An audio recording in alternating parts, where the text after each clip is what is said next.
Hello, this is Joe Pryor, the virtual real estate team in Oklahoma, where we specialize in new construction for real estate investors in the Oklahoma City and the Tulsa markets.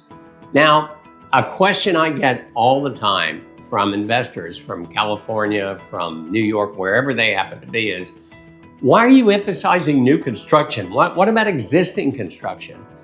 And what I have to do is do a detailed explanation as to the reason why, because there's got to be a reason why. Now, number one is fairly obvious. If you buy a new home, it's never been lived in. So what it means is all the utilities, everything, all the materials that are in there are brand new, never been used.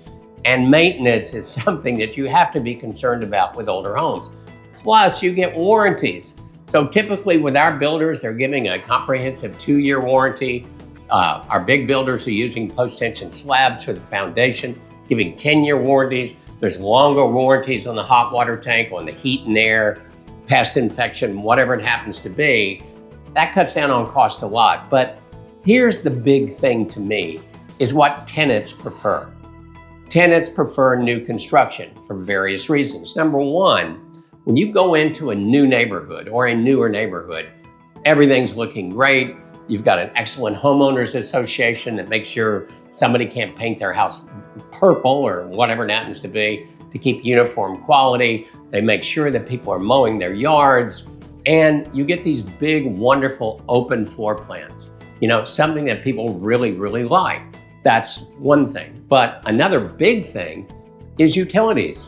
Utility costs. We're talking about maximized efficiency of these homes in the heat and air system, in the insulation. We build to international standards, which means we use gas-filled double-pane windows that are properly caulked and sealed, that when you're putting all the stuff into the attic for the heat and air system, that everything is wrapped on any seal so that there's no leakage. And so it's very less expensive for someone to go into that brand new home than existing. Now, the final thing that I'm going to talk to you about is pretty fascinating because things really changed in a remarkable way when COVID hit. Now, we know what happened. We isolated ourselves. We bunkered down. A lot of things were closed off to us.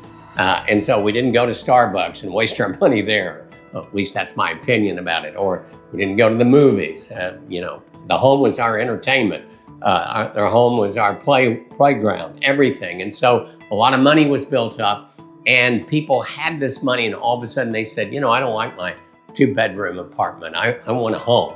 Or I don't like my 3-bedroom home. I want a 4-bedroom. I'm in a condo. I want a backyard. And so this shark feeding frenzy really started going on, and it went on existing homes.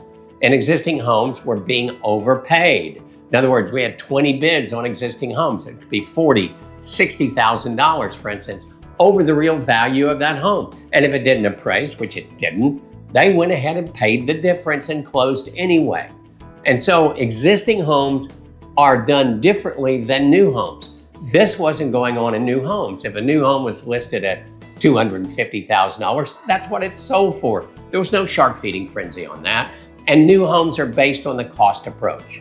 So when people say, hey, I want an existing home, I say, fine, let me show you why you're paying $5,000 more for a 10-year-old home if you want to buy it versus something brand new, never been used, more energy efficiency, warranties, everything else.